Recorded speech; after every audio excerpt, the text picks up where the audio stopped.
कर्म के कायल हैं, इसलिए उनका आशीर्वाद तो नरेंद्र मोदी जैसे कर्मयोगी पर पुनः बरसा, क्योंकि वो अपनी जिद पे अड़े हुए हैं कि वो अपनी सरकार जेल से चलाएंगे। और इसीलिए माननीय मुख्यमंत्री अरविंद केजरीवाल जी मुख्यमंत्री की सीट को जकड़ कर बैठे। पहले के कानून ब्रिटिश राज की गुलामी की बेड़ियां थे जो हमारी न्याय प्रणाली को जकड़े हुए थे। पहली बार भारत में एक ऐसी दंड प्रणाली आ रही है जिसका ध्येय न्याय होगा। क्योंकि अध्यक्ष जी, जब कोई ऐसा कानून विलायती हुकूमत बनाती है तो उसका उद्देश्य न्याय नहीं होता, उसका उद्देश्य दमन होता है, क्योंकि वो चाहती है कि उसकी हुकूमत बरकरार रहे। लेकिन पहली बार देश में भारतीय दंड प्रणाली आएगी जिसका ध्येय न्याय होगा, न्याय को प्राथमिकता देगी। और हमारे यहाँ कहते हैं justice delayed is justice denied. ये वो क्रिमिनल सिस्टम होगा लॉज का जो एक एक्सपीडियंसी लाएगी, एक तेजी लाएगी भारत के क्रिमिनल जस्टिस सिस्टम में। कम्युनिटी पेनल्टी पहली बार भारत में इंट्रोड्यूस हो रही है। इसका मतलब है at the heart of these laws is not only deterrence of law and punishment but also a sense of reformation.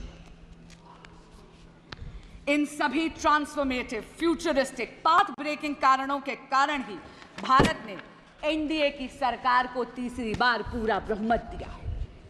पर अध्यक्ष जी, विपक्षी गठबंधन ऐसा प्रदर्शित करता है जैसे कि नारायणी सेना इनके पाले में खड़ी है। पर अध्यक्ष जी, इतना जरूर कहूंगी, कृष्ण तो कर्म के कायल हैं, इसलिए उनका आशीर्वाद तो नरेंद्र मोदी जैसे कर्मयोगी पर पुनः बरसा है। विपक्ष चाहे ये दिखाने का प्रयास करे कि स्वयं अक्षोहिणी सेना उनके पास है। अध्यक्ष जी, बहुत चौंकाने वाली बात है कि वो विपक्ष जिसने आपातकाल लगाने का अधर्म करा, वो विपक्ष जिसने भारत के संविधान को गला घोटने का अधर्म करा, जिसने इस देश के लोकतंत्र की हत्या करने का अधर्म करा, वो विपक्ष जिसके गठबंधन के सदस्य आज भी दिल्ली में एक कॉन्स्टिट्यूशनल क्राइसिस क्रिएट करते हैं क्योंकि वो अपनी जिद पे अड़े हुए हैं कि वो अपनी सरकार जेल से चलाएंगे। क्यों? क्योंकि वो सत्ता के मोह में मदमस्त हैं और दिल्ली उनके इस मोह से त्रस्त है। अध्यक्ष जी, बड़ी अजीब बात है, दिल्ली आज पानी के लिए तरस रही थी। एक बारिश हो गई तो पानी से त्रस्त हो गई। लेकिन ऐसा लगता है कि विपक्षी गठबंधन में या आम आदमी पार्टी में एक आपातकाल और एक अकाल पड़ा हुआ है कॉम्पिटेंस का और टैलेंट का। और इसीलिए माननीय मुख्यमंत्री अरविंद केजरीवाल जी मुख्यमंत्री की सीट को जकड़ कर बैठे हैं।